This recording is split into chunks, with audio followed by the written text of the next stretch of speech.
I think I can start now. I hope everybody hear me well. Good afternoon, everyone.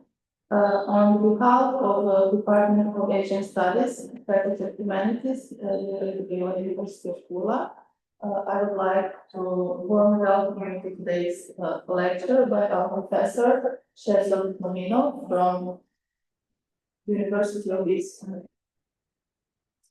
This lecture is actually the first lecture of our special series of lectures marking the 10th anniversary of the Japanese study program here in Pula.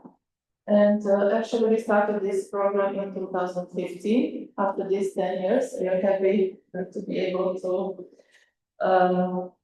make this anniversary, and we are especially thankful to grateful to Japan Foundation for their support. Today's lecture will be held in hybrid format, so we will be recording for future educational use.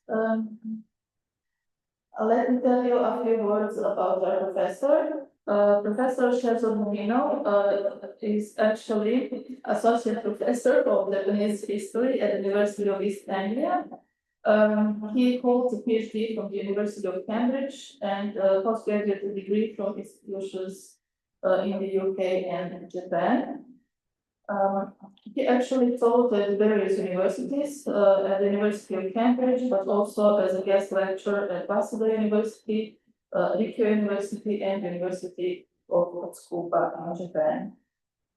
Let me just also mention his award-winning book, 11 Pages of this content, which he will be presenting at the end of this presentation.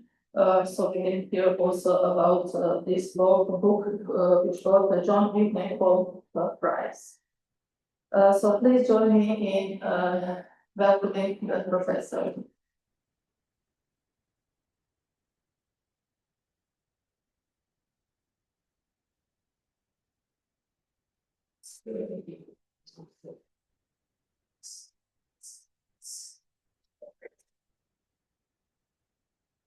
Thank you very much, Elena, for this very kind introduction, and thank you also to you and Stephanie and to Matea and the whole department for the invitation. This is a great opportunity for me to visit Croatia for the first time in my life and to talk about my research, but not just about my research, some of the things that I have put together in this lecture I'm actually doing first time in this format, so I'm hoping it will be useful to the students. It was definitely useful for me in clarifying my ideas. Before I start, can I just check with the Zoom people that you can all hear me very well? I don't know how they will respond, but maybe we should just mention that there will be some interactive. There will be an interactive component in the lecture. So the people online, I would like to also ask you to join if you can. And I think we have a Q&A window in the Zoom app. So can you please write your answer there, and we will try and incorporate them into the lecture. Okay. So let me start the lecture. It's titled Multiple Versions of History and Justice in East Asia.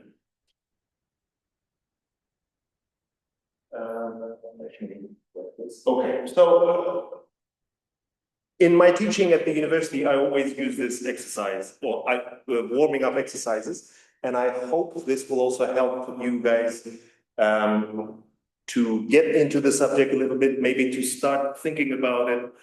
Some of the questions that we will have are relevant to this question. And the question is, how does the nationalism of nations defeated in World War II differ from the nationalism of victorious nations? So in the audience here, can I ask you to team up? We have 3 pairs of people. Can you please team up and discuss this question for maybe 5 minutes?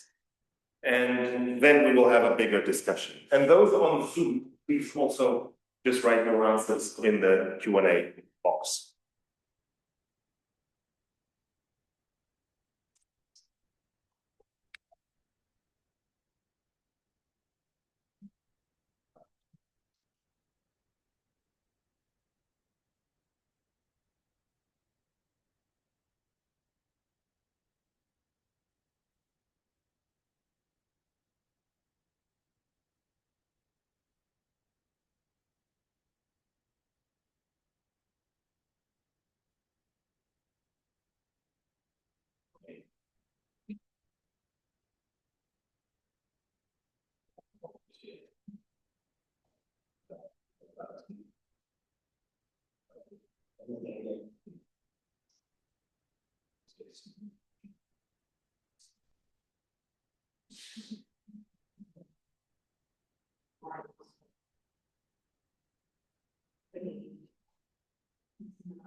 Change the chair without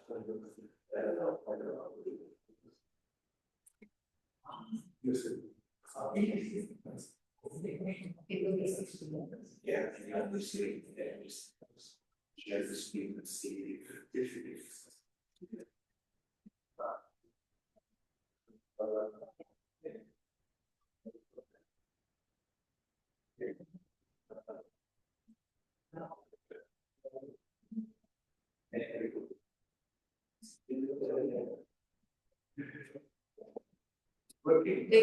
and then that's Can you see the slides changing? he's right with the back window, you can see the slides being.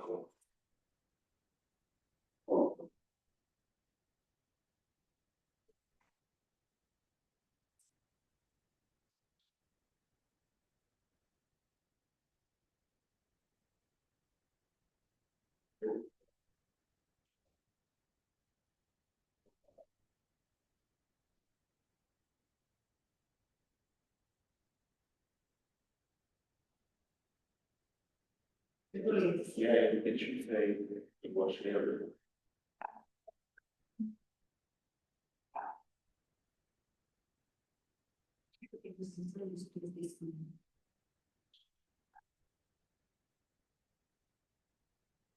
wants to share it with someone. And if we do that, we know that they will be well. Can you see now the slides changing? Thank you.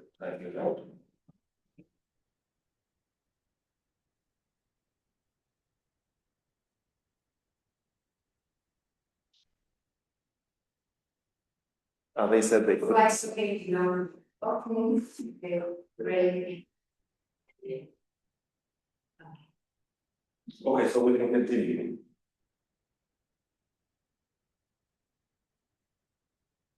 I think we can read it like that. I think this for the audience, and you can probably also change it. That's the thing. I'm not sure if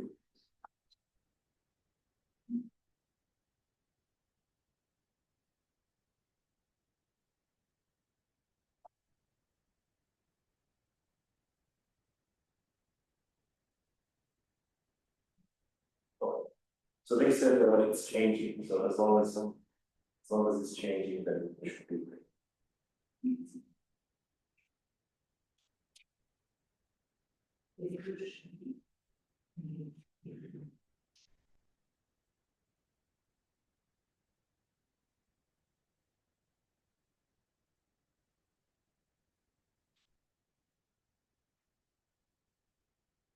Now this one says you are screen sharing, so it should be okay. Okay, let's have a brief discussion on this. How does the nationalism of the victors differ from the nationalism of the defeated? Any ideas? Davide? Discuss how, as also the realizations of Japan as a response to kind of taking persecution conference. Okay. That I can kind of stay involved in the conscience of Japanese people. So we talk about, for example, even though there is a state-run person shame that Japanese people feel awful. Just the existence of something that they just trying and other nations that participated. It's something that we imagine. Yes. So Yasukuni Shrine is very controversial. Obviously, it was founded as a very non-controversial thing in 1869, as you know. But as you mentioned, victim nationalism or victimhood nationalism or victim mentality becomes quite prominent in some of the nations. And we're going to talk about that. Any other ideas? How does victimhood nationalism, or how does the nationalism of the nations that won the war differ from the losers? Loser actually doesn't sound very good, but the defeated countries' nationalism. Any other ideas? Yes, okay.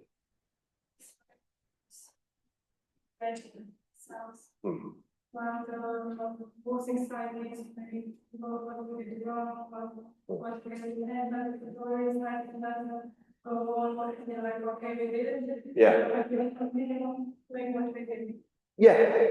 Question of responsibility, I think, is important. And winning the war in a way absolve you of some of the responsibility, if we're really honest about it, you know? And we will touch on some of the questions, like, for example, people ask the question, why was the United States not tried for dropping atomic bombs on civilians? Which is a war crime. Nobody denies that. Or questions like, why do the British don't face, for example, the same questions for some of the atrocities they committed in their colonies, whereas Japan gets a lot of bad press for the thing that it did. Obviously, it should get bad press, but it should be equal. You know, lots of opinions about responsibility, and in a way, what Mateja just mentioned is actually quite important, because with war comes responsibility for the war. And the question of who is responsible for what, or who is more responsible than others, actually becomes quite salient. Any other ideas? Yes, please, Professor. So waging the war is actually waging waging the war is in itself considered in a way as the cathartic. That even if you have committed any religious sins, you just repented by defeating a great evil. So whatever kind of symbolism is present in the Christian tradition, I remember the or any divine movements and sympathies with eugenics, having Britain in the United States are put under the carpet. These are the few Latin Americans who say bad apples. Yeah. Whereas the collective blame is assigned to Japan, Germany, partly Italy, although Italy and Austria were kind of pushed it towards there and they got rid of it. Italy, yeah. Yes, absolutely. Fascinating answer, because we will see some of this. First, the question of good wars and bad wars. No? Some wars are considered good, especially if you're defending yourself. Somebody attacks you, then you are already at a higher moral ground because you're defending yourself, and that's understandable. But also, war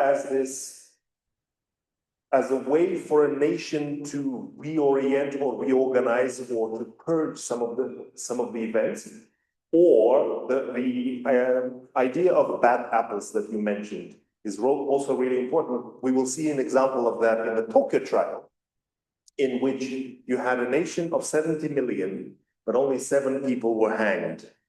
And they were seen as this bad apples who we have now punished. Now we can all move on, even though it was a very painful experience for everyone. So thank you very much. Really good ideas. A really good answers that reflect some of the things that we will touch. And I think it's really, for me, when I was writing this lecture, my biggest worry was I just have too much information for a 1-hour lecture. And I was worried, am I packing too much into this 25 slides? The reason why I'm doing the warming up exercise is actually to really kind of maybe set the scene for us to see some of the things, some of the settings, some of the context that we will discuss today. Okay, so the outline, just a general outline. We will consider in this lecture historical causes of East Asia's troubled international relations. And when I say East Asia's troubled relations, I'm mainly talking about 5 East Asian nations. The easiest way to describe that 5 East Asian nations, a very simplistic way, but easy way, is 2 Chinas, 2 Koreas, and 1 Japan. So 2 Chinas, we talk about Republic of China, which is also known as Taiwan. We talk about People's Republic of China, which is the mainland China, North Korea, South Korea, and Japan. And why are we focusing on these 5 nations? Because these nations are the direct participants, if you like, of the events that are at the center of our lecture, of our topic. Japan obviously was the perpetrator for the most part. Japan was the country that was colonizing, trying to colonize the others. I mean, Taiwan was officially its colony. Korea was officially its part of Japan, and it tried to colonize parts of China. So that's why we deal with this region. And we will also look into some of the difficulties in relation between these nations because of the historic issues. We will talk about the general wide contexts and settings and themes that will help us understand a very complex picture. And the picture is really complex. And I don't know what I'm doing here, but okay, when this appears, it's easier. So we will also mention differences between history the versions of history and justice, because we will see that when we talk about national history, we have the same history, the same facts, the same events, but differing interpretations. And we will also briefly consider the question of, is it possible to bridge those differences, or is it not? And if possible, if I have the time, I will also do some very brief comparisons with the situation in Europe. I will mention the situation in Europe, just trying to bring it a bit closer to home for the audience. Okay, so what I'm trying to achieve here, what are the objectives of this section? I want to provide a critical overview. It's an overview, so it will be necessarily simplistic in some parts. And the overview is of these competing versions of history and justice. And I'll learn how to. I will also highlight the origins and the context in which these versions were constructed. And they are not unique to East Asia. They happen in other regions. They happen also in Europe and in Croatia and in Brazil and in Central Asia and etc., etc. Some of those things are actually unique, not unique. I mean, some of those things are quite universal, not unique. And also to emphasize the intermeshed, interconnected, intertwined nature of history, memory, and justice. These three big concepts, they are not separate from one another. They inform each other. Memory and history always go together. Justice often helps establish history. History then goes back and kind of legitimizes certain ideas about justice, etc., etc. So these concepts are really important and have to be considered. When we talk about contexts, and specifically historic contexts, we have to mention several. I'm not saying we will deal with all of them today, we don't have the time, but some of the contexts are just too important for us to ignore. And if we think about these contexts, some of the very complex issues become clearer. You might be surprised, or maybe not, to hear that Europeans played a big part in the troubles that we now face in East Asia. So a lot of the differences in history, a lot of the disagreements over memory and justice in East Asia actually have their roots in European and American colonialism. That's the first context. The second context is obviously the war, but we're not talking about one. We are mostly focusing on the Second World War because it's the biggest war. It's the war that defined not just Japan, but the whole region, not just the region of East Asia, if you think about it, but overall, in Europe, it had a massive impact. But in East Asia, there were several groups, and they overlapped with each other. So the Second Sino-Japanese War, that we call it in English that, and we will also find out that in different languages we call them differently. But in China, it's called the War of Resistance against Japan. World War II, Chinese Civil War, Korean War, etc., etc. But then after the war is over, what happens? People have to establish new relations. The war is over. Yes, you fought with one another.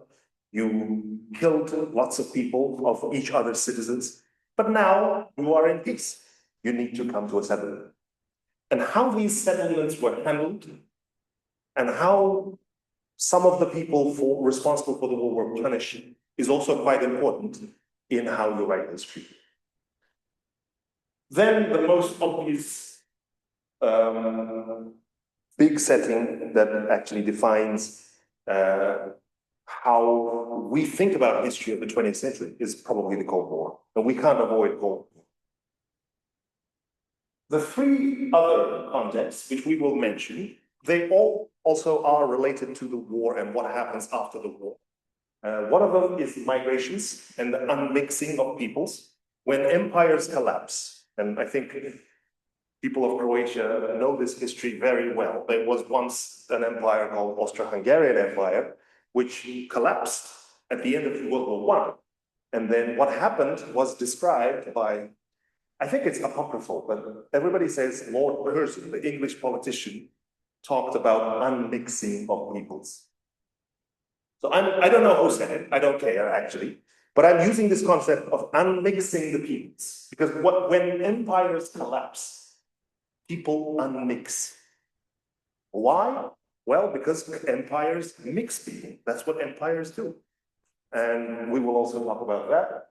Then finally, we will talk about national history, and we will use the cases of victimhood nationalism in several countries, not just all of them East Asian, to talk about what national history is.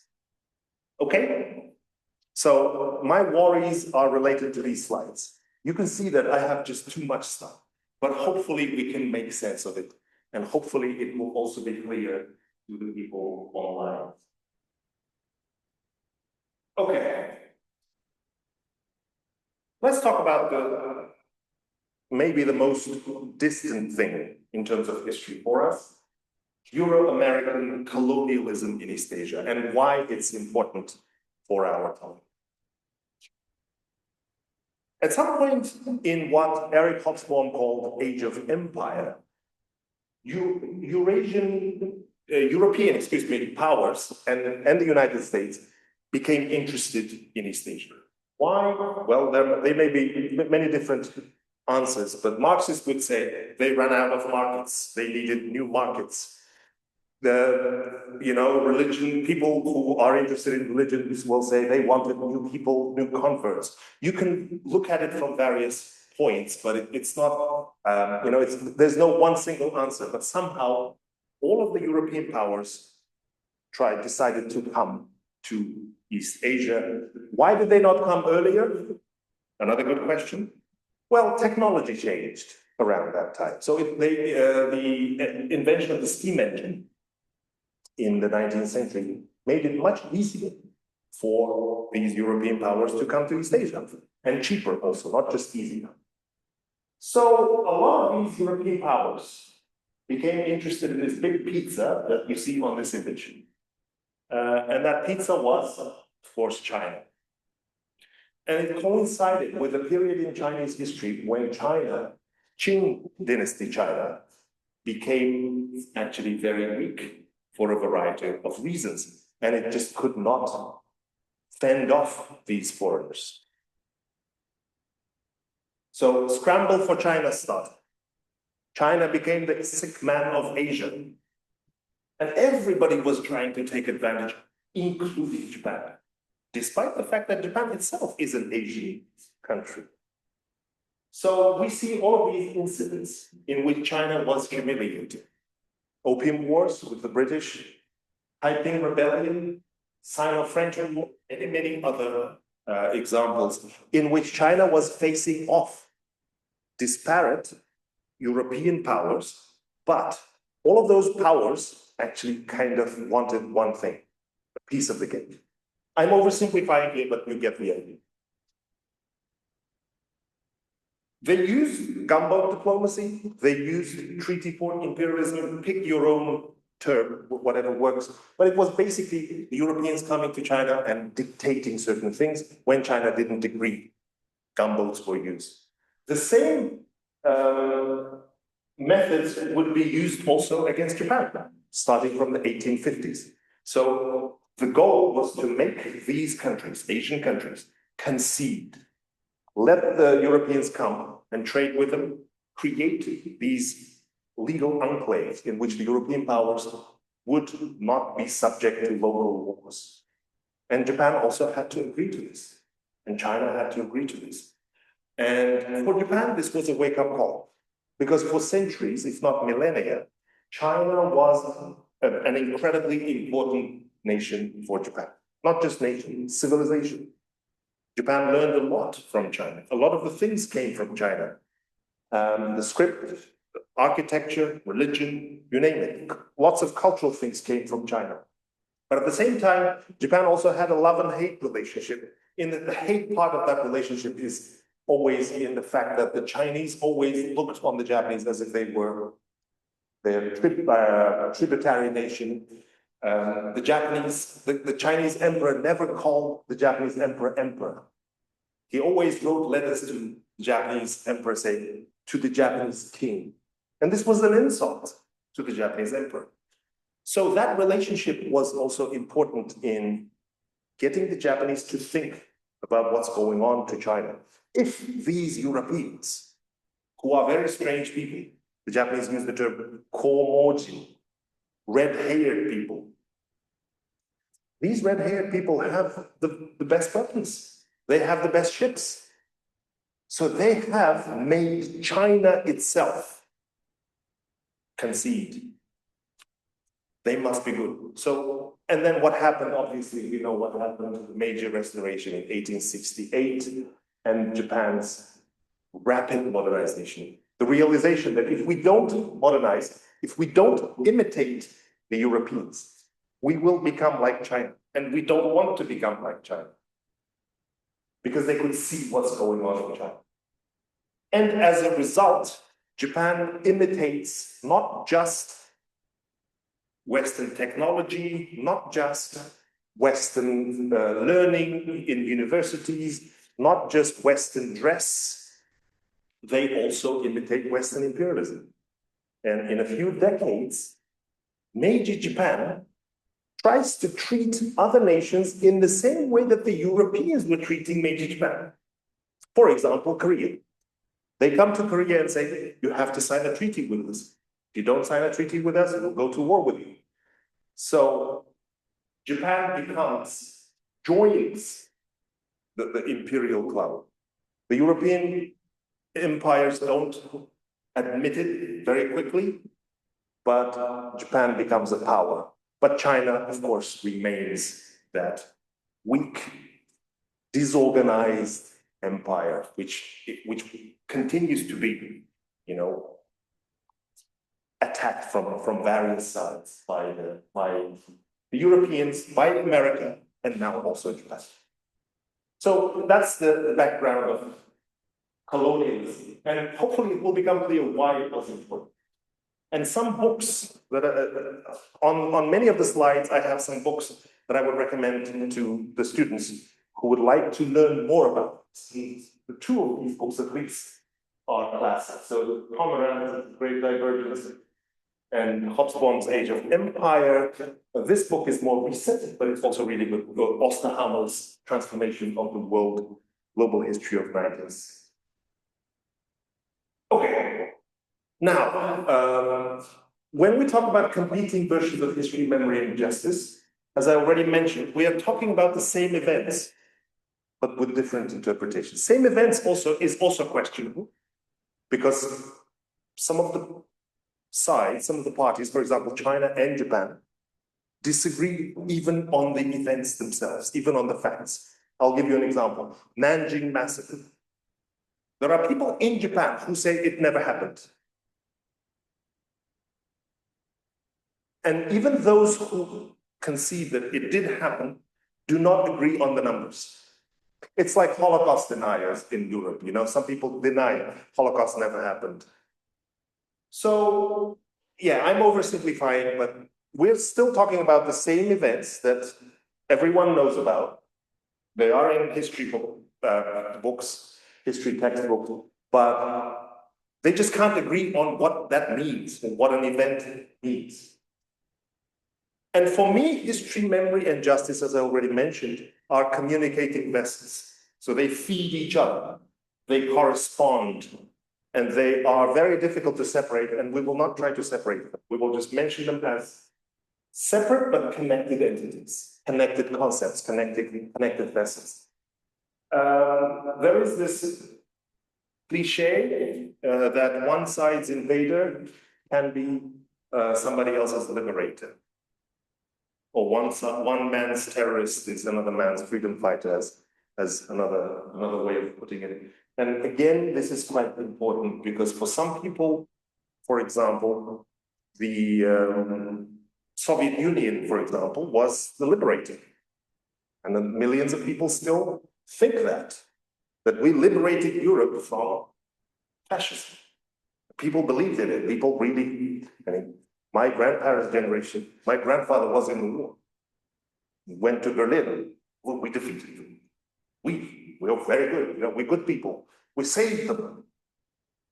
Some people in Europe actually disagree. So again, the question of interpretation is not just a statement, it also happens here. And of course, the idea of competitive justice, in which after the war ends, you are trying to compete with other groups in meting out justice. And the best example I have for that is in China, when you had both the communists and the KMT, the nationalists, and each of them was trying to punch the Japanese. And there are other cases that shape collective memory, that shape not just justice or history, but the way in which the whole society views itself and views it in the past. Okay, so let's talk about the wars for Asia.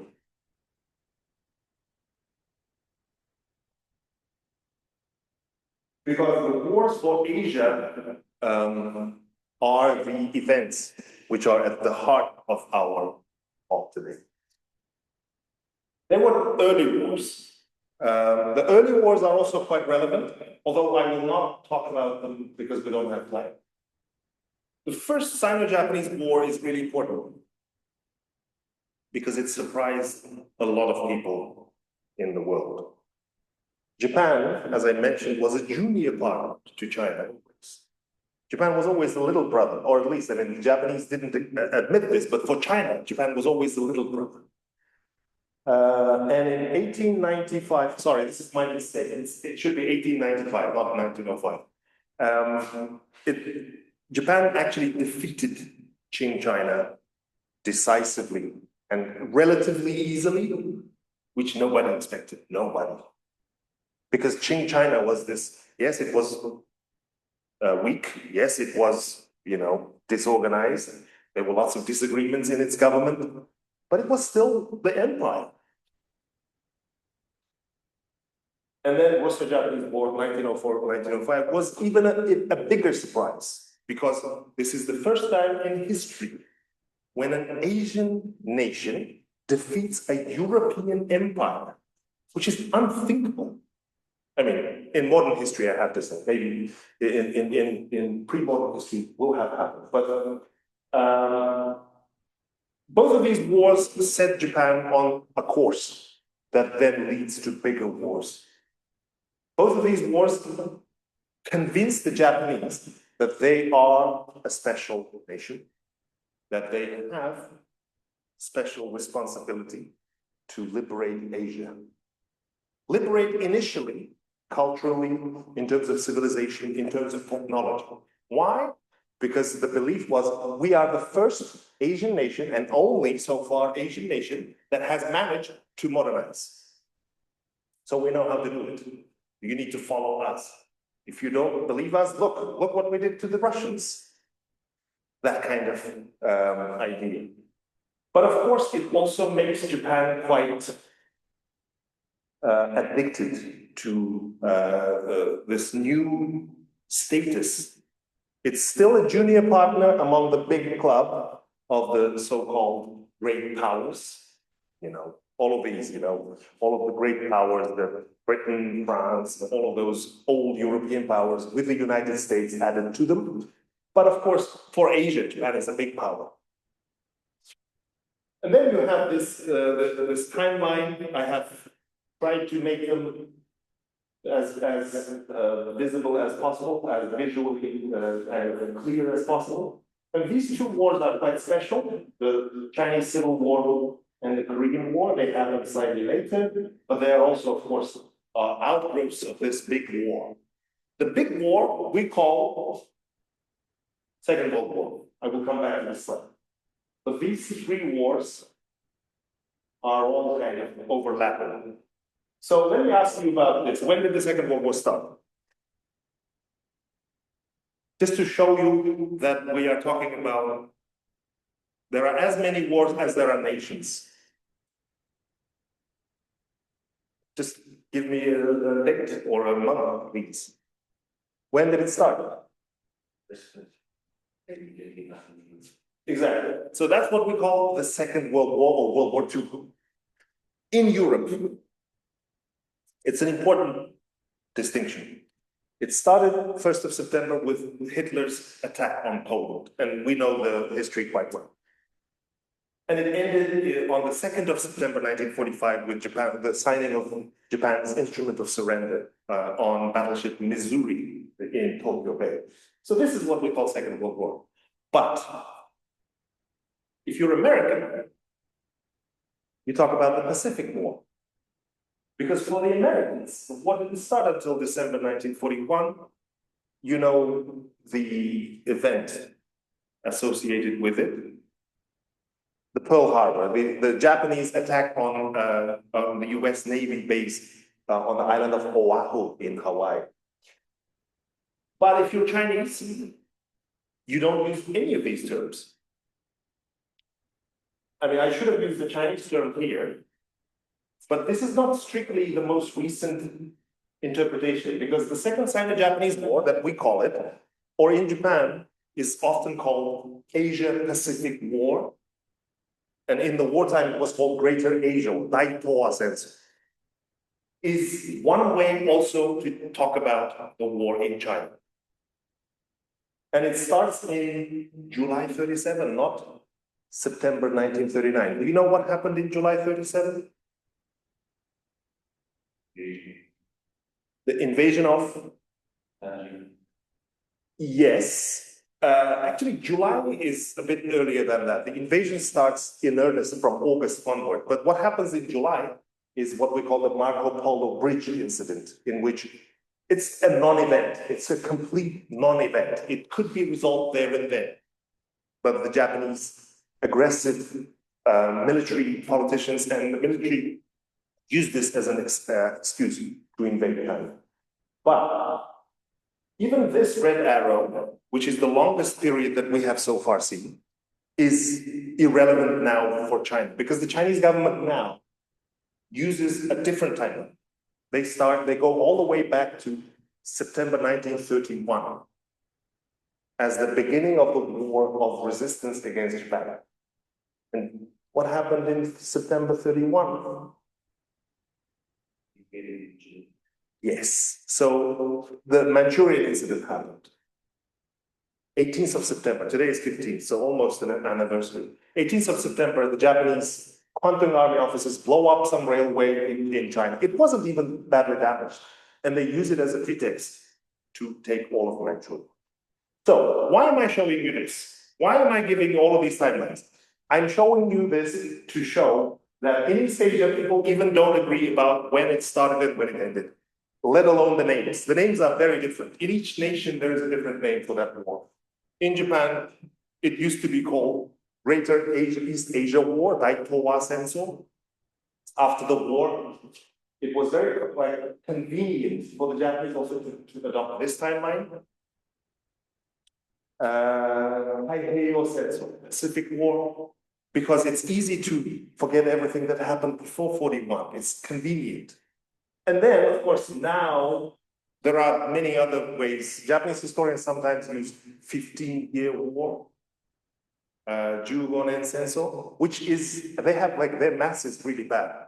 How can it be 15 years? It starts September 31, ends September 45.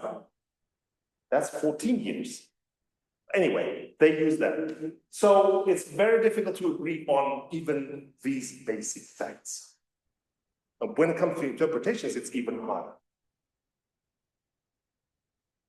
After the war ends, you need to have settlements. And one way to achieve settlements is to have trials.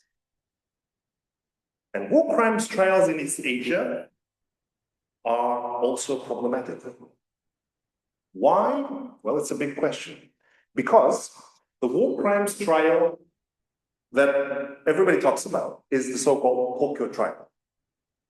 Its official name was International Military Tribunal for the Far East. And it was almost exactly the copy of Nuremberg.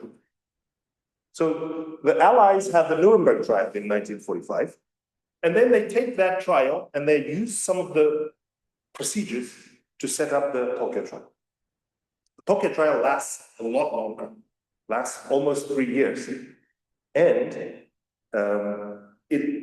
its legacy still continues. Because Nuremberg happened, okay, everybody kind of got over it. Yes, the Nazis were punished, the ones that were available. Some of them were released later from prison, fine. France and Germany make up. After a few years, they form the European Union and everything is okay and everybody has agreed. There's consensus. There is not much difference in their interpretations of the war. Even the Germans themselves are saying, yes, we were bad. This is a completely different story. Because one thing that doesn't happen in the Tokyo trial is there is no consensus. So I'm giving you a quote from Barak Kushner's book, his most recent book, came out last year, in which he's talking about the war crimes trial as an unexplored avenue towards understanding the political divisions in the region today. So if you want to understand why China and Japan don't agree, you should also look at the Tokyo trial. Because some of the competing narratives about history were born in that trial. So, what was wrong with the Tokyo trial? Again, I don't have much time to talk about it. I have only one slide about it. But it has created, according to some people, they're not necessarily all historians. Some of these people are right-wing activists or right-wing thinkers. Some of the people are liberal and left-wing, but they all hate Tokyo trial for these reasons, or for some of these reasons. Tokyo trial was a victor's justice. That's one of the things that they say. What is a victor's justice? Victor's justice is basically when the victors try the defeated. It's not about achieving any justice. It's about punishment. Or it's about making them accept the post-war settlement, the victor's post-war settlement. So, the question about why are Americans not tried for Hiroshima and Nagasaki actually comes in this category. Well, they were victors. That's why they're not going to try themselves, are they? Kind of answer. Or a very interesting case, if you study the history of the Tokyo trial, there was this guy called Radhabinod Pal, an Indian judge, who was at the trial as part of the British imperial delegation, but he dissented. He was the judge who went against all the other judges. Do you know why? Because he said, if you're going to try Japan now for what it did to China and Asia, you should also try Britain, France, America, all of them for colonialism. And that's why Japanese right-wing people absolutely love it. There are statues of Radhabinod Pal all over, like in some, not all over Japan, but in several places in Japan, where conservative people or right-wing people paid from their own pocket to establish, to install his statues. So that's one criticism. Another criticism is the emperor was not tried. Not only was he not tried, he was not involved at all, even as a witness. And it was a political decision by the Americans. And the 7 leaders who were eventually executed were seen as scapegoats, as the bad apples. These are the people who deceived us. We were deceived, damasareta, as in, they lied to us, and they're bad, so they die, and everybody else moves on. Unit 731. How many of you have heard about Unit 731? Nanasan Chibutai in Japanese. Yes. So if you've heard about Unit 731, you know what I'm talking about. If you haven't, I wouldn't recommend reading about it on a full stomach because it's just absolutely horrible what they did to some people. But the Americans, I'm talking about biological and chemical warfare or chemical weapons, but some of the experiments that they conducted on humans were just absolutely horrible. But the Americans didn't bring them to trial because they wanted their research findings. And the colonized world was not represented. China, Korea were not among the, I mean, China had sent delegates, but China didn't have a huge say in the trial itself. And Korea was not even present at all. And of course, the trial was not just the trial, it was the beginning of the Cold War. It was a stage in the competition between the so-called Eastern Bloc and the Western Bloc. And the Western Bloc, or the Americans, they tried to use this trial to kind of build a relationship with Japan. Yes, we were enemies. Yes, we need to punish you. However, we will now be friends. So let's kind of talk about, I mean, I'm simplifying, of course, but that's what happened. We can see why this is problematic. In Japan, a lot of people, especially right-wing people, don't take the Tokyo trial version of history seriously because they believe that it was just a victor's justice. In China, people still don't fully embrace the Tokyo trial version because they were not represented. Their interests were not preserved by the people, by the Allied powers, despite the fact that China was an Allied power, although it was KMT, not CCP. And in Korea and in other places, in each part of the world that was involved in the trial, there are disagreements. Soviets were very angry. Despite the fact that the Soviet Union was one of the Allied powers, they were very angry at the fact that the emperor was not tried. Soviet representatives were saying, how can you have a war crimes trial if the emperor isn't here? And they were, I think, right, if you ask me, my personal opinion. But that's what happened. Anyway, that's the justice idea. Then you have the Cold War. Because the Cold War, and as we mentioned on the previous slide, already starts, I contend, around this time. I mean, we're not going to argue on the question, when did the Cold War start? Because it's a can of worms. I'm not going to open that. We won't do that. Whenever it started, it was already happening during the Tokyo trial. Because, as I mentioned, both the Americans and the Soviets were trying to use Japan, trying to use the trial to establish a new relationship with Japan and a new settlement. But after the war is over and after the trial is over, Cold War becomes the most important event or important setting for everybody. You cannot live and think without Cold War starting from roughly 1950 to 1990. Everything is defined by the Cold War. Especially, there's the Korean War that this book I'm recommending is really, really interesting. And Masuda Hajime actually talks about Korean Cold War. It didn't exist. It only existed in people's heads. But it was really there because people thought it was there. And Cold War thinking is really important because we are still using the Cold War thinking today. We don't realize it, but we're using it, especially in East Asia. Because here in Europe, Cold War, after 1990, it's been resolved pretty much. I mean, Croatia, which used to be forcefully in the Eastern Bloc, is now part of the European Union. So you can say that, yes, there are differences, there are problems, but more or less the Cold War divisions have healed, if you want, in Europe. Maybe I'm wrong, challenge me if you want. But in East Asia, still have Taiwan, which is product of the Japanese Empire and the Cold War.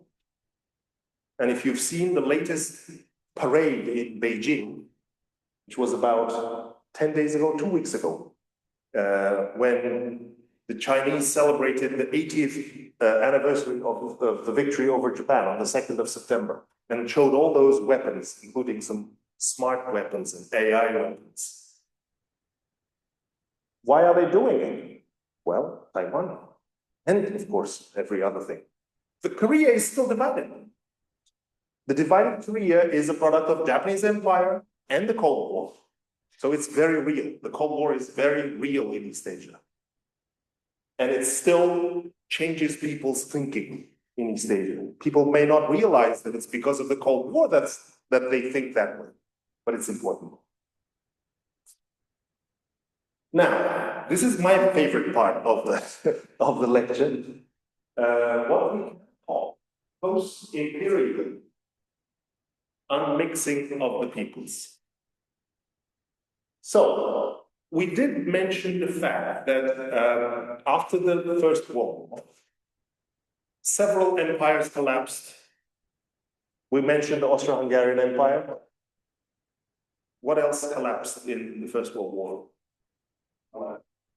The Ottoman Empire is really important. I think also for this region, because this region also has a history of being under the Ottoman Empire. Another empire that collapsed starting from 1917, of course, Russian Empire.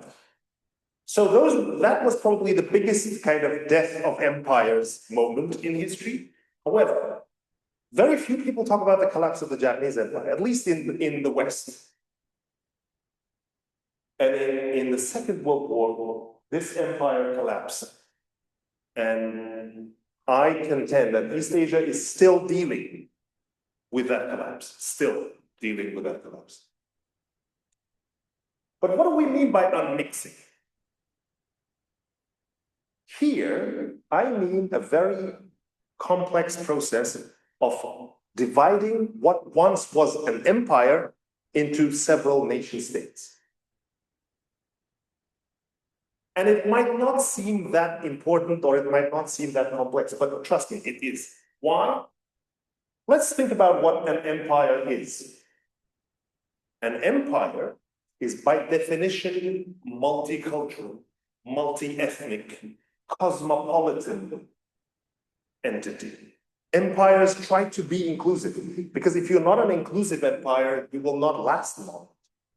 You have to be inclusive.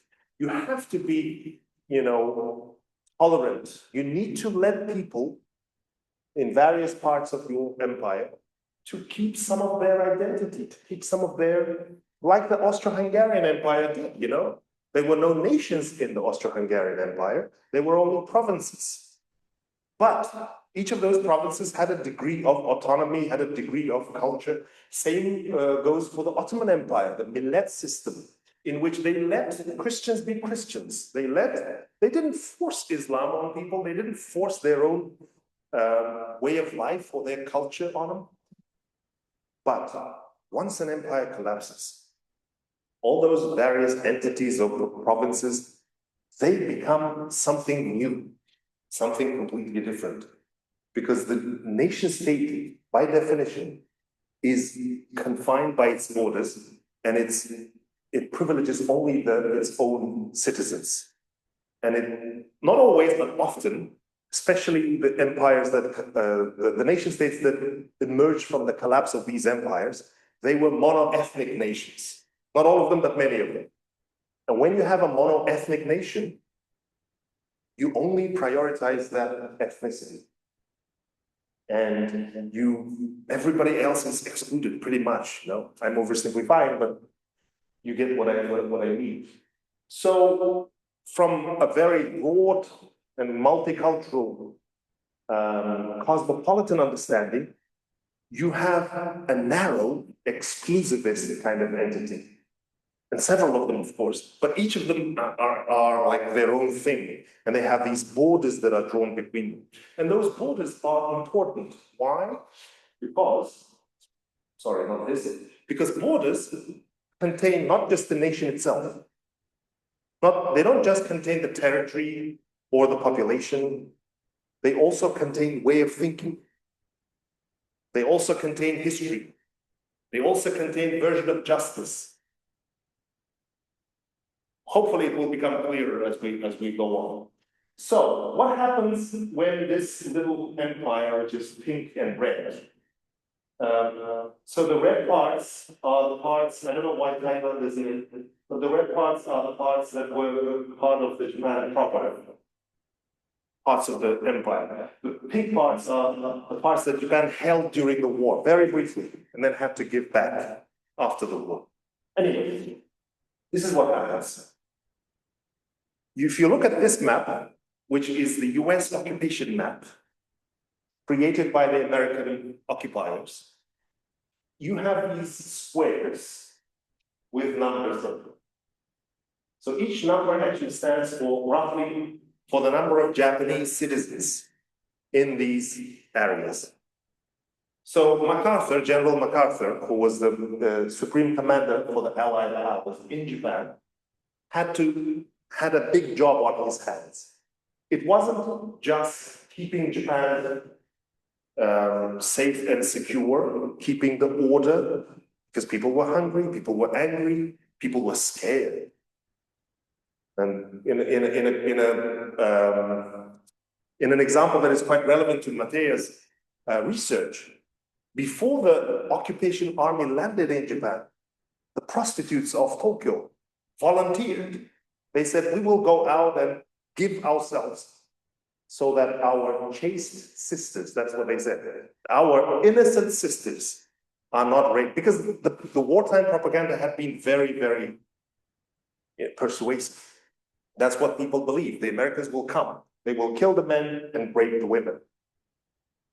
Obviously, that didn't happen, but you can still see that occupied Japan was actually a very problematic space. But besides the occupied Japan itself, you had 6 billion Japanese in all these parts. So you need to move those people in, bring them back. Because, as we mentioned, empires are big undertakings. They are cosmopolitan, they are broad, they're in terms of territory, in terms of ideas. But to build an empire and to maintain an empire, you need millions and millions who go around that empire. And once that empire collapses very quickly, what do you have to do? Do you bring them all back? At least that's what the Americans thought. But notice that this only has the numbers for the Japanese, or what the Americans thought were the Japanese. And here is another contradiction. When in Sakhalin, here, you can see southern Sakhalin, Arafto in Japanese. There were 25,000 Koreans there who the Japanese had recruited for work. And when the Soviets came, some of those Koreans said, I'm Japanese. Do you think a Soviet officer can tell a Korean from a Japanese? No.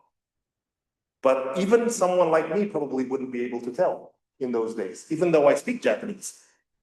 Do you know why? Because all those Koreans had Japanese names. And that's what the empire did. So some of those people actually managed to escape in Japan. And later on, when the Koreans had to stay. And some of them wanted to go back. When they asked, can we go back? They said, no, you can only go back to North Korea. Despite the fact that the majority of the Koreans in Sakhalin came from the south. Soviets didn't care. So what happened to all the Koreans, all the Chinese? What happened to all the other people? That's what happens when a war ends and you have millions of civilians who have to quickly leave. A lot of these people actually lost their children. Some people actually killed their babies because the babies cry, as you know. They don't care, they cry. And the enemy will hear where you are. So we're talking about Soviet soldiers who invaded Manchuria and North Korea. And the Japanese civilians were trying to escape. So some people would kill or just leave their babies by the road and just go. And a lot of these babies ended up in Chinese families. They became Japanese orphans, they became Chinese. And of course, you have the soldiers who have to come back. There were over 3 million Japanese soldiers still in the empire.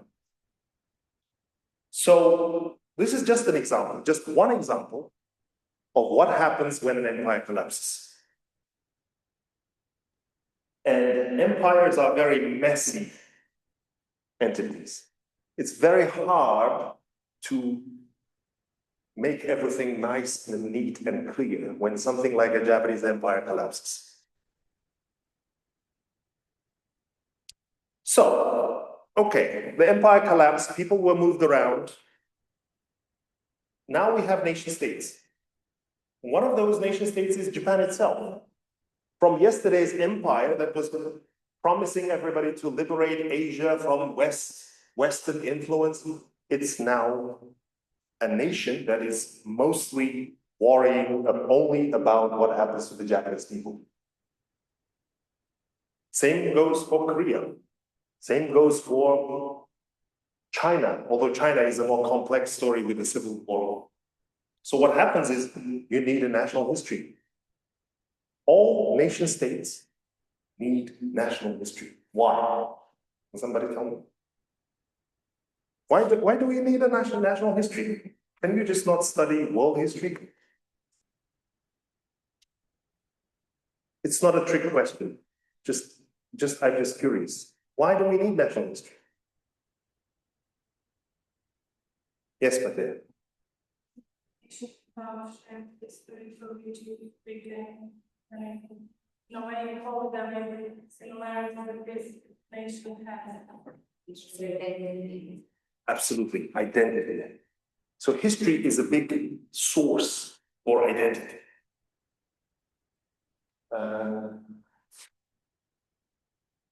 Any other ideas about national history? When I say we, it's also kind of quite questionable. Who is we? Response to claims by other national disputes on your territory, where people, your culture, and so on. So you need a history to defend yourself, even if you have some sort of issues. We have here with Croatia, Serbia, Croatia, Hungary, Italy, all our neighbors have claims on different parts of the Croatian territory.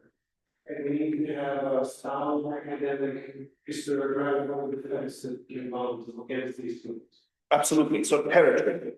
East Asia is also relevant. I didn't have time to include territorial disputes. It would have been a 3-hour lecture. But territorial disputes, for example, there is this one group of rocks in the East China Sea called Senkaku in Japanese and Diaoyu in Chinese. Somehow they can't agree who it belongs to, and you need to go back into history. But even if you go back to history and prove, oh, this is Japanese, China doesn't accept it still. So yes, you need national history for various reasons. It's the source of your national identity. If you want to go on, live on as a nation, you need to protect your national identity, and national history is really important for that. You also need the idea of who you are. You need to kind of face your nations nations need to reassure their citizens on a regular basis. Otherwise, nations stop to make sense. When a nation stops to make sense, then that's when a nation dies. So, history in the service of the nation. History as a discipline, as a science, if you want. I mean, in English, it doesn't sound right. In English, you can't say history is a science. But in German, it does. German, it's science, yes. We don't doubt that. But that science or a discipline or just a hobby for some people can also be really useful for the nation. As we mentioned, some of the uses of history by the nation. The nation state is not the only author of national history, at least in free and democratic nations, but it's the most dominant one. I mean, in the Soviet Union, it was the only author of history, because there was only one version of history, or at least one correct version of history. This is what we do, and everybody has to agree. In China, I think it's a bit more complicated now. We have internet. There are people who challenge China's official history within China. But still, in China, I think there is more or less one version of history, the party's version. But in a democratic society, everybody can write history. I always disagree with the idea that history is written by the victors. I think it's just a cliche and just unhelpful. Because if you go, at least I can speak about Britain. If you go to a bookshop in Britain and you look at the history shelves, most of the history that is being written is the history of the losers. And I think it's good, and we should celebrate it. So what I mean by losers, there's a lot of history, and losers doesn't sound right. Let's say misrepresented, underrepresented people, underrepresented groups. Women's history is thriving, and it should, and we should all celebrate it. History of sexual minorities, of gay people, lesbian, all the other groups that have been underrepresented, histories of colonial people, histories of Black people. So everybody can write the history, and everybody should. And various groups will contribute their own versions of history. But the nation state still is the dominant. Why? Why is the nation state dominant?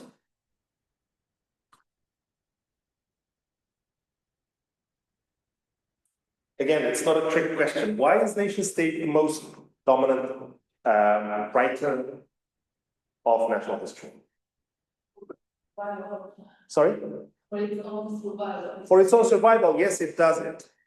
But why can it still be the dominant? What makes it the most dominant? Absolutely. It has access to the widest, the most universal access to minds, which is school, through the school history textbooks. But the nation also has the other resources. Just look at this department, for example, or any other university department. Can it exist without national funding? No.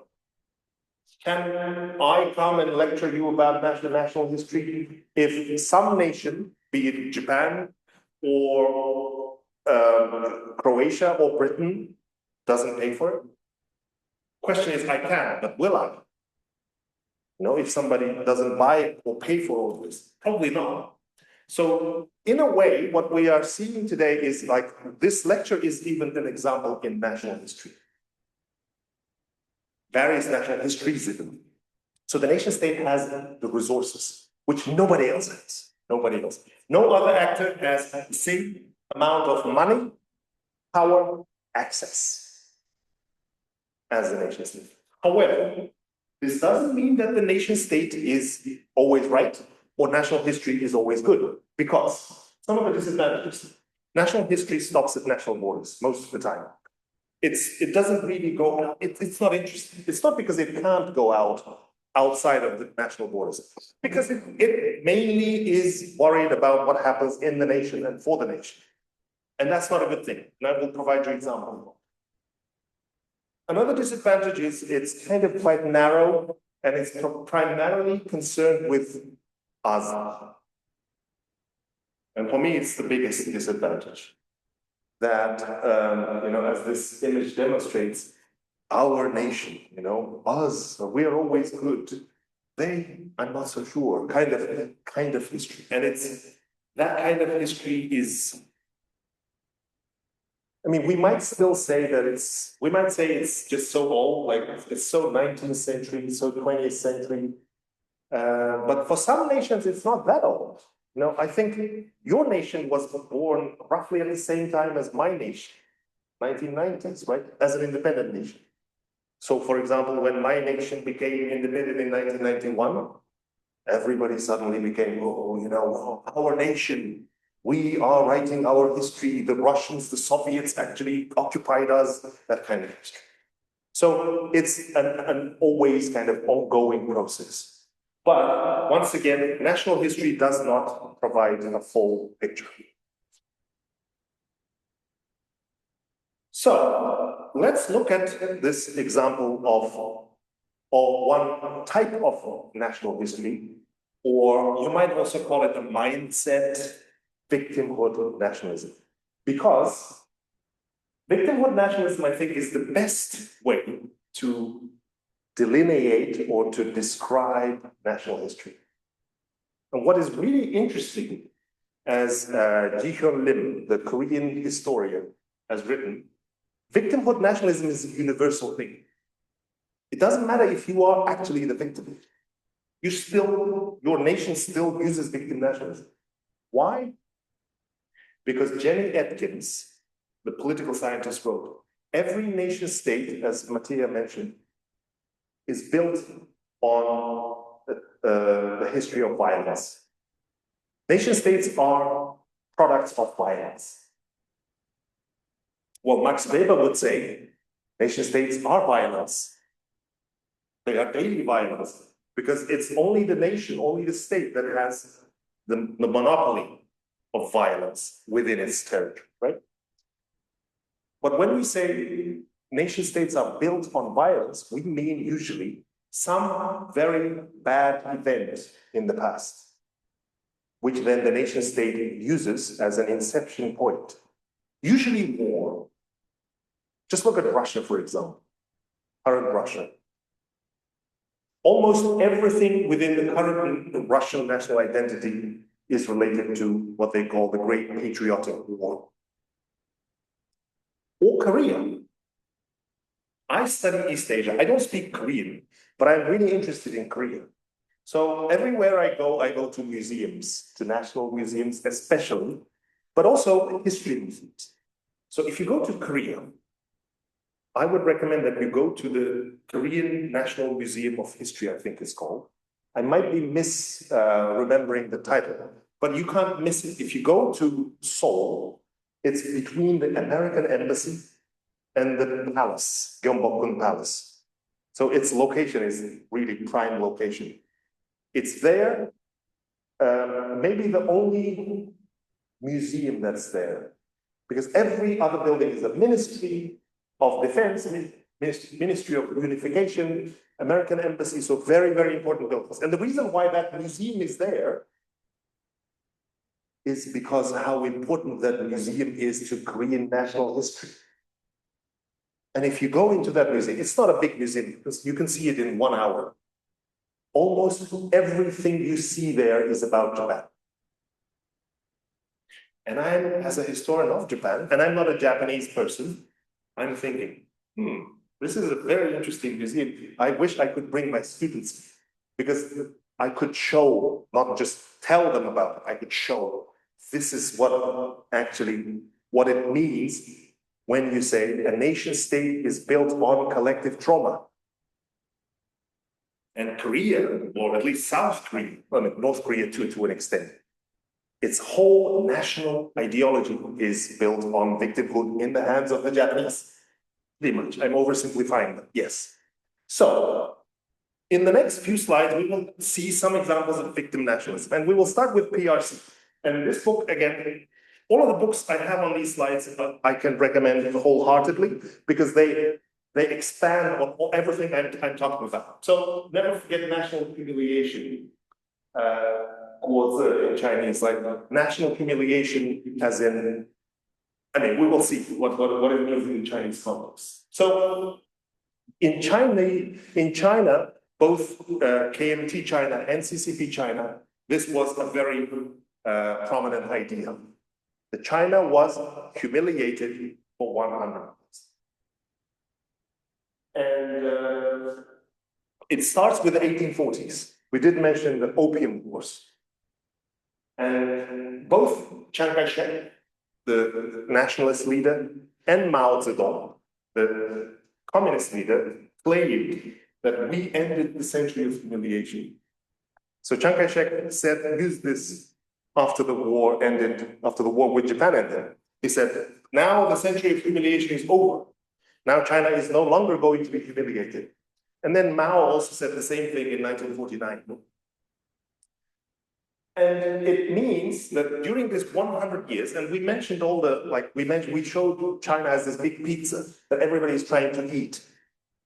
In this 100 years, China was humiliated by everybody, but this is not going to happen anymore.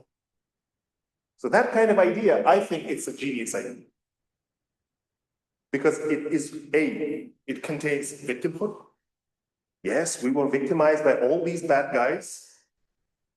And if you look deep into it, a lot of the Chinese attitudes towards foreign countries actually have their roots in this. It's not just Japan. Yes, Japan is the main enemy. All the young people in China know Japan is the bad country. They did bad things to us.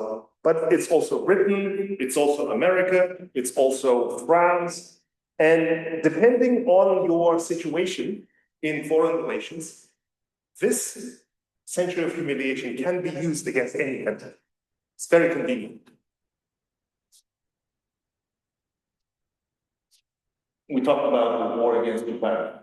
And this idea is very helpful in highlighting the fact that, or the myth that China was never an aggressor. So if you listen to Xi Jinping, or if you listen to other Chinese politicians, when they make, especially when they make these very strongly worded statements, they say China never invaded anyone, which is a myth. I mean, ask the Tibetans, ask the Uyghurs, etc., etc. But the second part why it's genius, I think, is because it also contains the strength.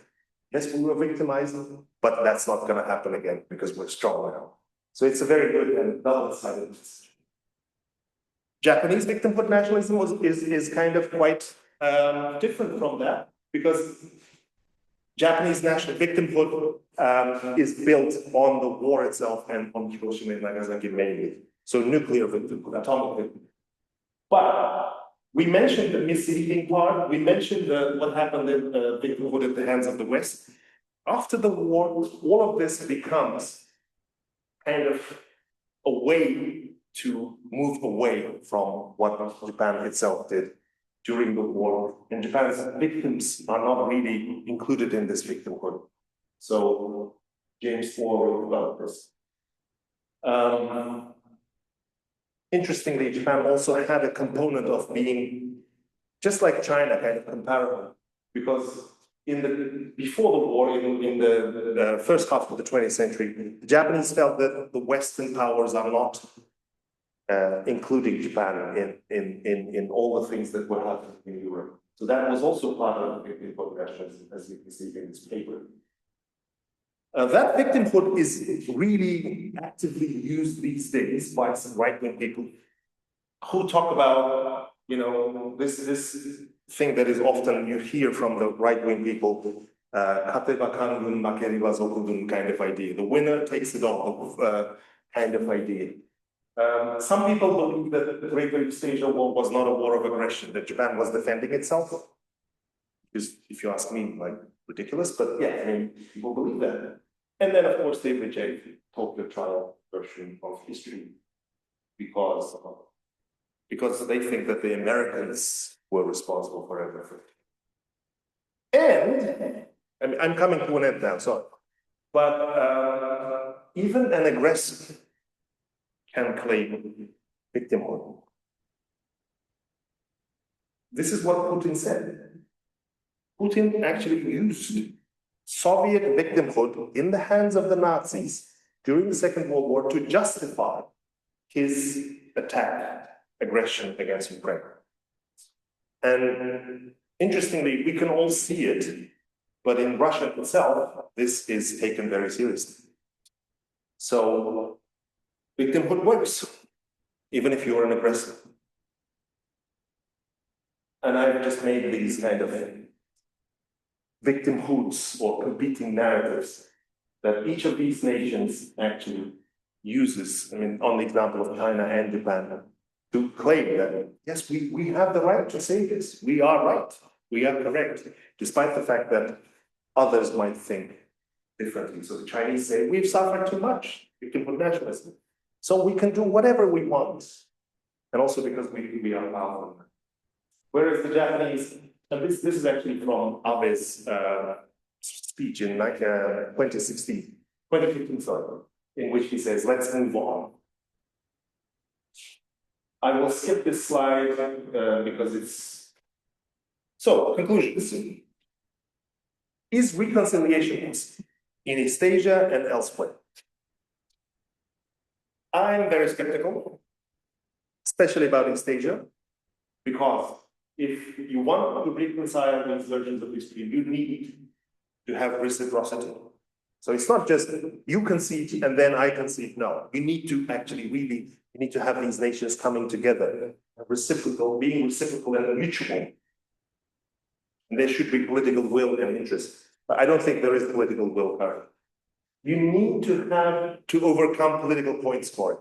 So China, for example, uses anti-Japanese sentiment in domestic affairs. You need to end all of that, but I don't think it's going to end in that. Or Japan also sometimes, uses the history, or Korea or Taiwan, for example, uses the history when talking about the territorial disputes, for example, vis-a-vis Russia, talking about the northern territories. So if you continue to use history to score political points, it's very difficult to achieve any kind of consensus. Historians should play a bigger role. I think you mentioned that you need professional historians to come in and actually give professional proof to some of the ideas, which can be difficult because it's not in the interest of the nation state sometimes. Because historians or academics are generally, they don't care about the nation state. They don't always toe the party line.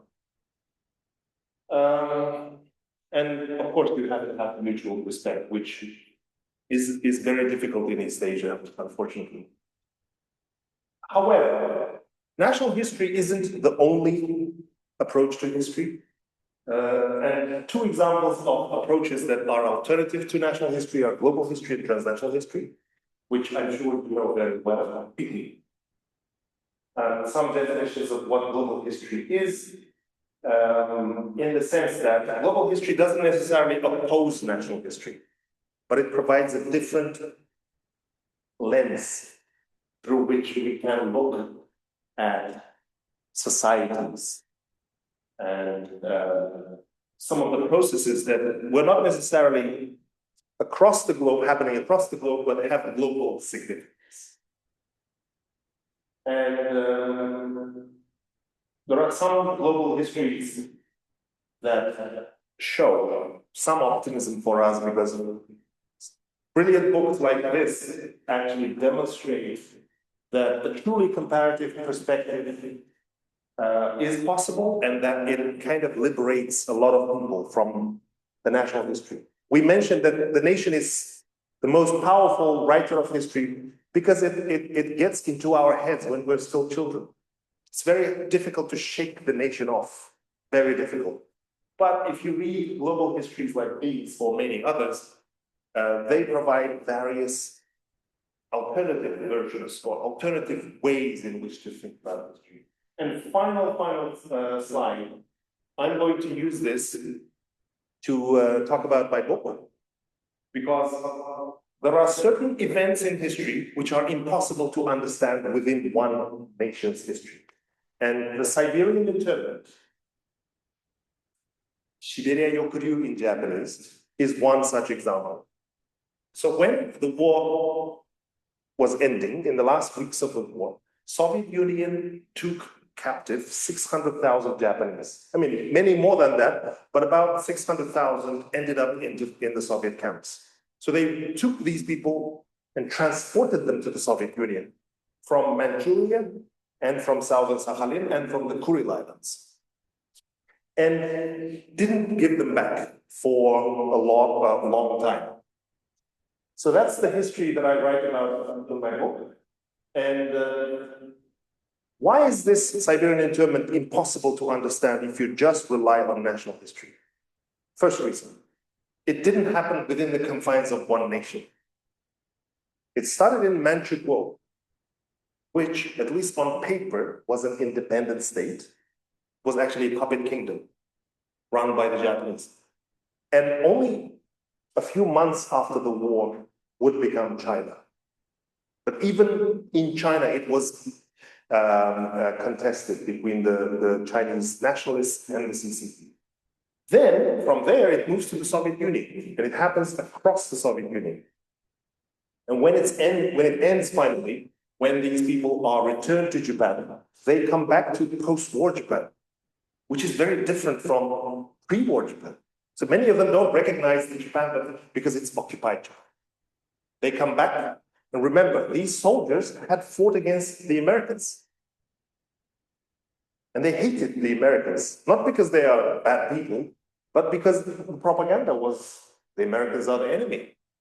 And they come back to Japan, they are humiliated, defeated soldiers, and they can see the Americans driving around in their jeeps because they are the rulers of Japan. So, history like that, it's impossible to write just based on one nation's history, based on one nation's sources. You have to actually think more broadly. So that's why I looked into this history in three contexts and three lenses: the Japanese Empire, the Soviet camp system, and the Cold War. So I know I took much longer than originally intended, and apologies for that. But I hope this was useful, and I'm happy to have more questions from you. Thank you.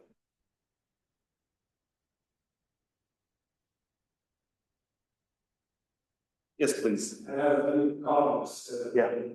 Question. When you mentioned these events into the different perspectives, but the logic of the empire, as it has the starters, ancient Mesopotamia, has opened in front of people's around, like chess pieces. Yes. Breaking the connection between the group and the territory. Yeah. Yeah, it's what started it. Yeah, also people grow to break up this connection. Same as the unwritten people, the land, the where the one it was supposed to take for grandma. The same population transfers, then how we take someone from they work for households from Ethiopia, but you didn't want to get people that Albania again, like your drivers when they return to Japan. It was not like obviously with whether the student should take that history never ended. There is no beyond the history. Just like there is no truth. There are interpretations and perspectives. Yes. The president for goal of the political belief. So the victim was never meant you always needed to recreate the nation. China will likely not end the policy of victim nor will Japan or Russia or any other nation because this is always useful for whatever the president will face. In European context, if we create other national identity, a European identity, does not destroy, but somehow subsumes individual national identities. Only then will national histories be somewhat willing to apply a transnational perspective. When a national perspective is no longer the basic prerequisite for the meanings of the nation. So we are dealing with this all the time. Because in each national historiography, there is this imperative that the primary goal is to serve the need of the nation. That is very difficult. Absolutely. Thank you. This is really helpful. In also maybe putting into context what I said about the state. And I absolutely agree with you that in Europe there are differences still, despite the fact that especially for an outsider like me, and I'm outsider in so many different ways. I'm outsider because I have no situation. Every time I'm in Europe, I think it's amazing that some of the things that only an outsider can see, even in architecture, even in the way that people live. I'm not saying there's going to be for one way of doing it, but there is clearly, for me at least, a European way of a lot of things. But as an outsider, also, I'm from Britain. certain things become obvious. But of course, this is not to deny that there are disagreements between histories, because despite the existence of a supernatural system or supernatural entity or human being, the nations themselves are quite strong. And any historian who says this is the end of the nation, the nations are, as I said, it's like if you're a fish, nations like water.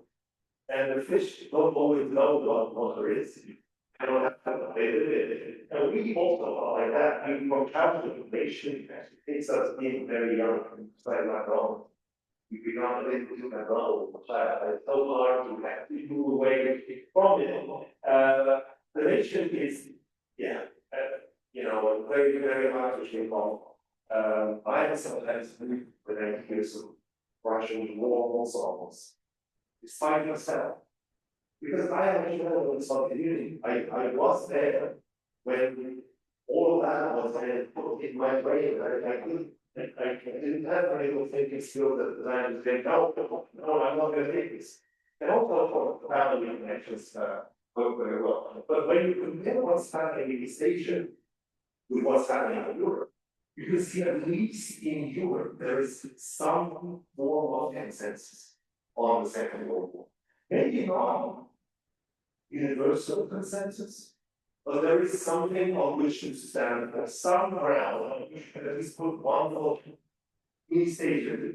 It's just very, very hard to imagine. So, if we also take into account the realist approach to international politics and the Greek powers rivalry, not to the real China, but not fully, but when you said that I agree with you, restoration and environment, any minor of this colonizing effort, they were looking at Europeans and America as rival powers, and they needed to conquer basically all Asia in order to be able to protect Asia. And China is on the same path now. And for the greater good, defending Asia from America, Europe, and Russia, maybe. China cannot afford to accept any different narratives because they veer off from unified message, which is connected to unite all of Asia. So China cannot accept Korea or Japan as a nation of even similar power, because they all have to become parts of the territories before they go on their history, because we have to face the greater evil to the United States. From their absolutely. I think at some point, you just think in categories of power. Japan and China, Japan and Korea will have to contend not as it can be, but we'll have to face the question of what will you do to China? And I'm more recently, I'm more of the mind that America will probably get away with Ukraine, especially if it goes on like this. Because ultimately, Japan friendly can be used for, because the originally not right. So, but unfortunately, from the history, the purely history, if you put aside the question of power, if you put aside the question of economic independence, which probably is the bigger factor than war or military factor,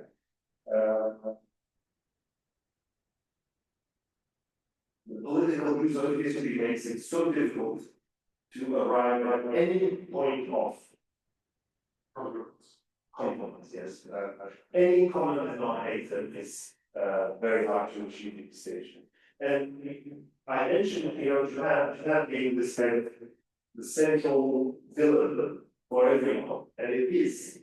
But at the same time, there are also disagreements between South Korea and China. And when you are in Korea, people don't talk about Japan as anything, or people don't worry about Japan.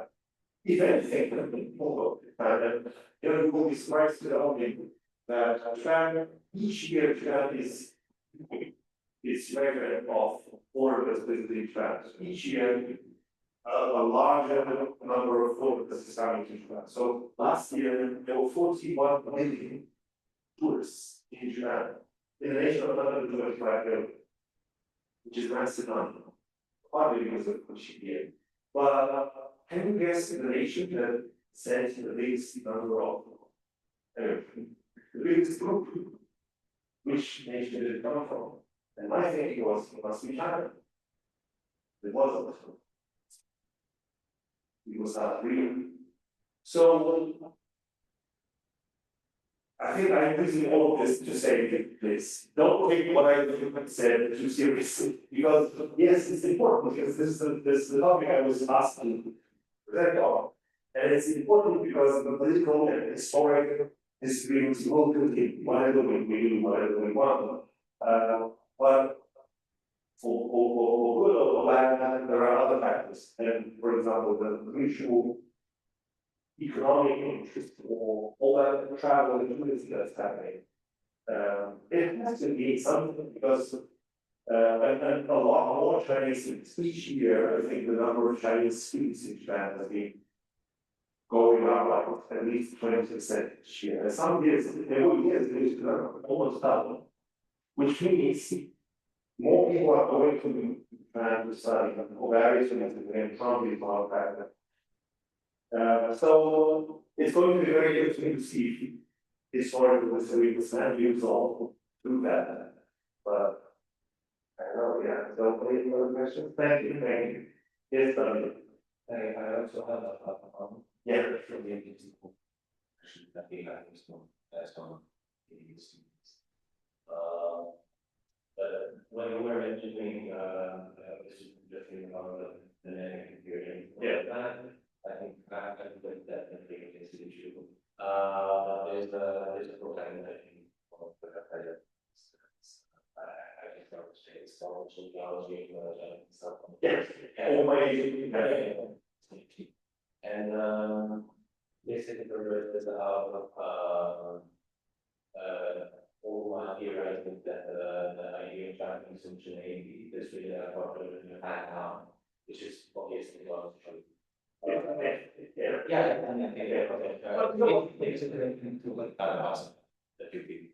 before says that there's only iron design theories. But basically he theorized the area that it was strong view of the kind of so I just think what I wanted to say is that I think people want to be assigning to being afraid. At the end from Japan, because I think it's much more difficult to deal with Japan, even though it is academic and it's still kind of approaches to the same way the Japanese empire has before. Like I don't like that really nobody really thought that people from German, they had all this Slavic people, they had all Jews. Japan just had the more people who married Koreans, so they could more and soldiers. This is like also much older because the Japanese empire, if we go as far as China, so basically there's the island. Also we require that that don't really exist anymore. The energy, the hospital, the higher level, the cheap level, basically, which we don't even, I mean, until we're at, we really know everything we're at, just one for these. Yeah. So that's a point that even though the here is interesting how the kind of also has Absolutely. Yeah. I think we have to give this a quite narrow thing. It's used like a sense in that paper about about 1870. I wanted to finish. 1874, we found actually sent an expedition to Taiwan. And it shows the Qing was so distracted and weak. The Qing, which actually had Taiwan, because Taiwan actually was a province of the Qing China, which she didn't go claim. So it, but she did not out of the back when we had that condition, which led the pretext to take on now. That's how we need that. Finally, we become all so, well, by monetic Islam, it means that kind of behavior, but also the very strong understanding of the Japanese elite that if you want to be an empire, you have almost. But almost even as a big context, So we have everything now, and we have, and obviously they have all the oil, which is they buy all these experts, Germans and French and English. The English, the Meiji Emperor did not know German, and there was this Italian guy who into Portugal, the Meiji Emperor. So everything had to be done in a European way. I won't imply, but the idea was let's invite these experts, let's build an empire as exactly like the European empire. And when they did everything, so they formed a national group in 1897 called Cafe Reforms. They did find the other country from but education reform. They had a constitution, they had a parliament. So they did everything that an old European constitution wanted to take. And even the constitution, how it was written, we had a process that when you look back there. And that's our. They took all of the versions, like another version before that, people didn't write somebody else. But then at some point they realized, you need to have all because when you read it as well. So that's what it's a very kind of narrow meaning in that historical way. But we write that these facts were all just ancient, they were way back, way back. Especially in terms of colonization, for example, basically what it did to the island. Primarily mixed. This is there was some links, but it was the real. So last night the way we see it tonight, and some other way we see it goes now. But when it Meiji comes a lot more kind of stable policy. Yeah, that's not, yeah, there's something special about them. Especially, I think, the Japanese and I always know about plans as well. Yeah. They Japanese and then the old guy. They're very kind of holy and nothing else the next. Yeah, absolutely. The institution of organized life. Yeah. And they're really there and then just like the way using the data. Yeah. Cities they all got like Japanese institutions and Yeah, absolutely. So these practices are, again, they're not uniquely European. yeah. Well, eventually here it also implies that you have some model that we have to follow. And it's not an original model because before that, honestly, history never ends. Sorry, what was speaking? Robert said, history never ends, and history also doesn't stop like at some point in the past. We just have to live it. But you're right, with all those practices, imperial practices, they are strictly European.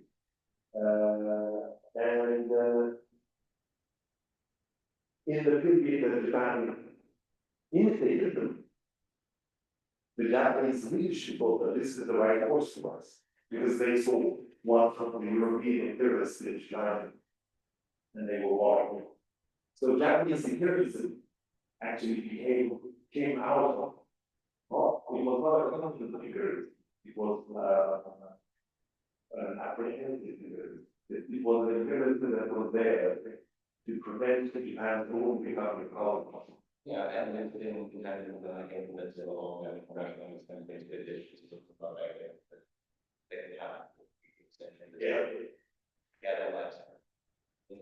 There were several explanations that the Russians did, but in the end, with Russia, they resolved the issue in 1955 they can testify when they change the course. Yeah, well, that's the way you call it. Any other questions? I don't think they don't, I think they No, they heard you there, this is very fascinating, like they heard you. I was like a little bit worried because at some point they said I can't see anything. No.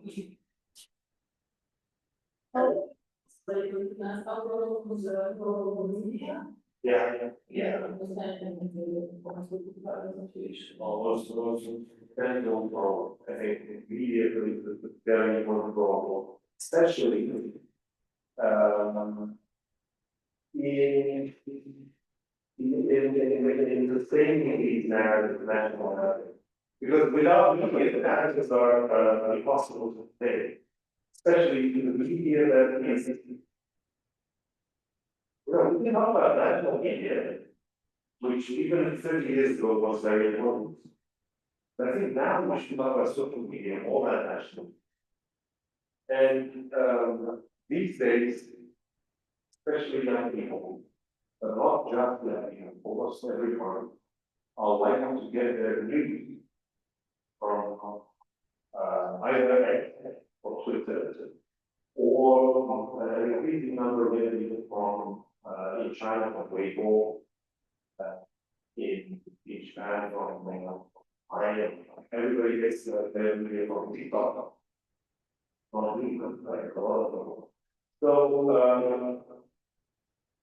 I think that there are two questions we want to ask. If you think about national media is very important in maintaining that national message or distributing, spreading the national message to the whole people. It's not just the history textbooks that children learn at school. It's also the way in which everybody listens to the news or reads the newspapers, and whether they are independent or they are state sponsored, it's still saying they're all national movement.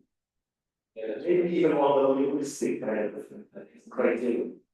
Thinking like national media, is English, other media, the national media, basically now one Yeah.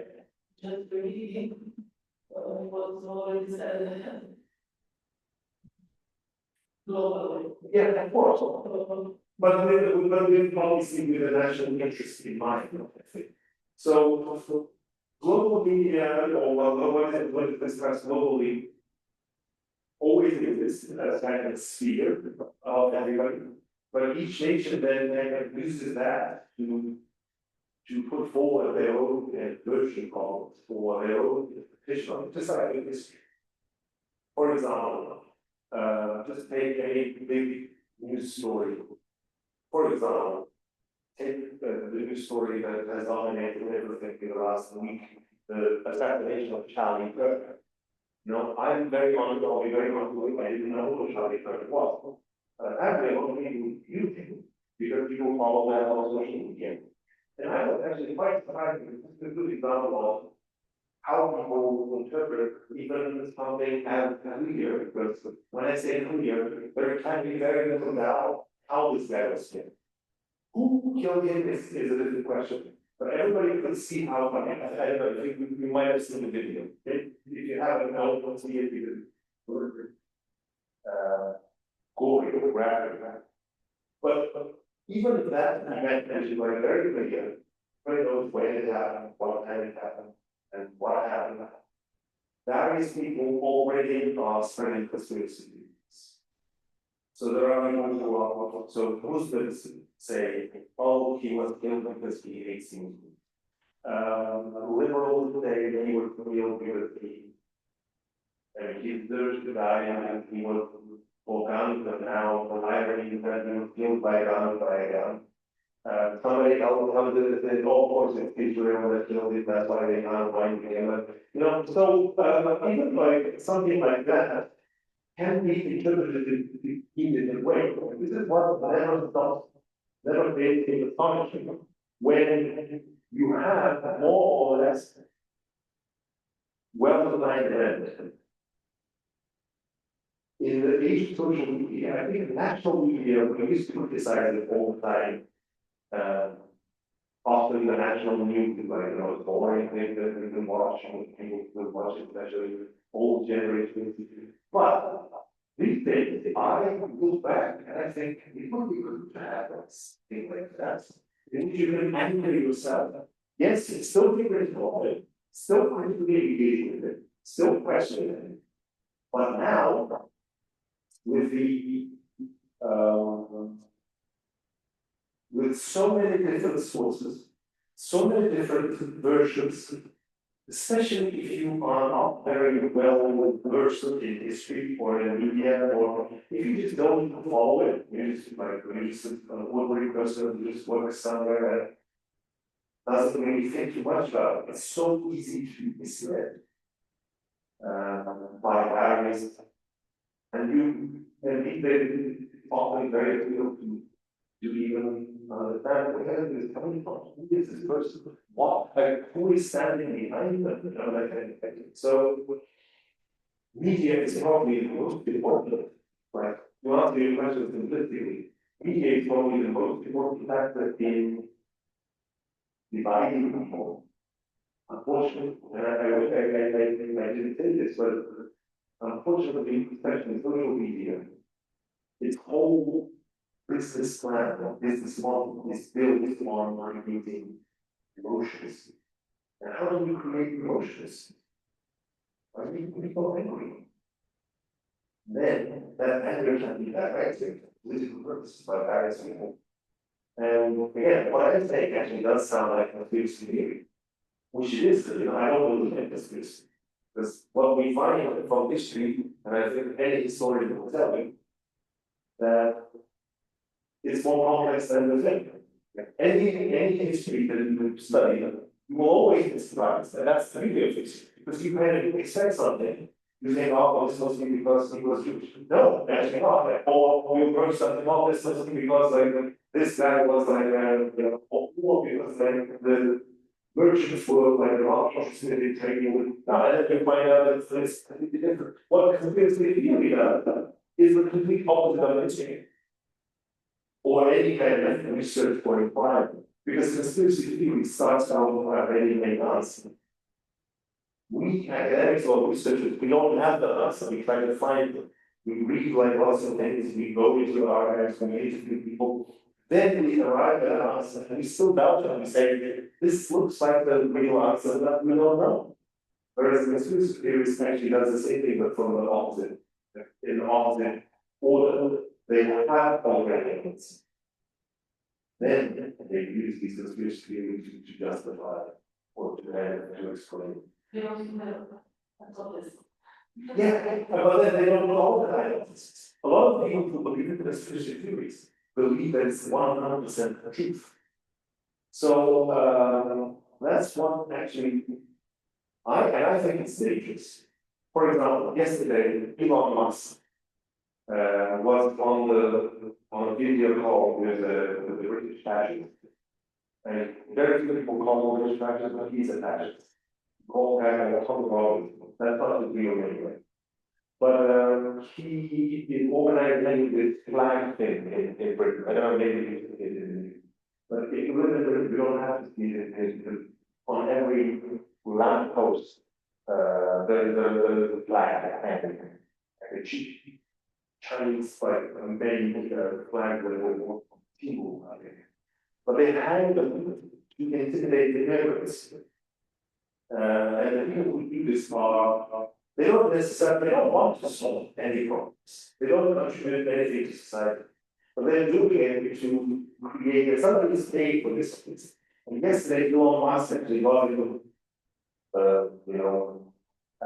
made a online event in which he said England should resist it. And obviously, what the last of England should be resisting. England should be resisting non-white immigration. That he didn't use that openly, but that's what he meant. And that thing is dangerous. That thing is dangerous. Somebody will be killed. some innocent person will be killed, I think. Very soon, because of that kind of thing. But then, without even trying to explain who is behind it or why they're behind it, it has suddenly become impossible to distinguish what is true and what is not true. And I think this is what social media is responsible. Because social media is built on algorithms that necessarily want you to engage. Because engaging their revenue depends on engagement. So they want you to. And everybody's like this now. If you, I don't know if you, I didn't speak much of it, it's refreshing. I didn't speak much of it. But in UK, for example, when I'm driving home, or when I'm going to pick up my children, you see these teenagers. They're walking in groups, but they're not talking to each other. There are 5, 7 teenagers, all walking in the same direction, all the brothers. So, and it's not just joking, it's also a lot. And when you have that kind of level of engagement, at some point you will come to a situation where you will no longer know what is real and what is being performed. And that actually is very dangerous, because any kind of connection with reality, and also plays into the hands of people like Putin, because a lot of the anti-immigrant rhetoric have its roots in Russia. You know why? Because it's in Russia's interest to divide you, to create internal problems. And I mean, that's just one example. So, again, I don't want to talk too much about this, but the role of media is absolutely central. Without media, it would be possible to maintain kind of national versions of the history or justice so long. Initially, in the days when the internet wasn't there, a lot of that work had to be done by printing something, then by radio, then by TV. These things very easy, Now everybody carries a supercomputer in their pocket with instant access to every bit of information. That is just, it's just that level of penetration is actually really scary. And to mobilize the mass. Yeah. Get them to do, I don't know, for 1 hour, they can be used. It hasn't been used yet, but we don't know, why it hasn't been used yet, because there are still institutions. There are still, the democracy is still working, and European Union is still working, but the reason why the European Union gets a lot of attention is because of that. Because the people who stand behind these massive platforms, be it X or Facebook or TikTok or any of those, they don't like recognition.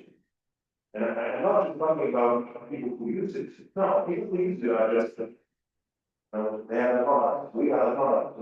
If something is free, then the user is the product. But the people who own these Zuckerberg, Elon Musk, and all those people, and they hate European Union because European Union tries to maintain some level of order. But who knows? In America, we can see now authoritarianism. And the reason why Donald Trump didn't vote for Stalin is because he has to operate within those limits that the institutions set. But if he succeeds in breaking down those institutions, there will no longer be any media. There will no longer be any democracy. So, who knows? Maybe in the future we will see that kind of mobilization. This mobilization has not happened, but it might, because the tools are all there. Everything is kind of more or less. People are already more or less trained. They don't know that, but they are already trained. Because I don't know if you've done it, but I try to do this. I try to stay off my phone for 1 month. I could, it's really, and I am not one of those like, please, I don't have Facebook. I only use like X and Reddit. I have an account in Instagram, on Instagram, but I don't use it. I haven't used Instagram for the last 6 months. I don't have it on my phone. But I'm really connected to things. And it's just great. At some point it became so bad that I realized it's affecting my mood. So I need to get out of this. But I couldn't, I told myself, I'm gonna stay off this for 1 month. But I have to go back. So, media has now become, this kind of this world where it's clear in which everything happens. And for some people, it's replaced the reality, fortunately. And I am 43, I am not super old, but I still remember the time when there was no internet. I remember the time when there was zero internet, not just mobile, no internet when I was a kid. But I can only imagine what it's like for my children, for example. So my son will be 15 this year. For his generation, or for you guys, whatever that it must be absolutely impossible to even imagine the world without that. And that's why quality was focused important because you have these dystopian novels that talk about the world in which everything has gone or nuclear war happens. But I don't think the reality is so different. Our current reality is actually really scary. Really scary. And we can only imagine what goes on in China. In China, you have these new ways of algorithmic manipulation that doesn't have even in X, because China has its own ecosystem of media, which is maybe not necessarily owned by the state, but controlled and searched and monitored constantly by the state. So I don't know. I would love to listen to what more local say about this. So any other questions? Or are we out of time? Yeah. Sorry, I've been talking too much. Thank you very much. Thank you. We are closing now.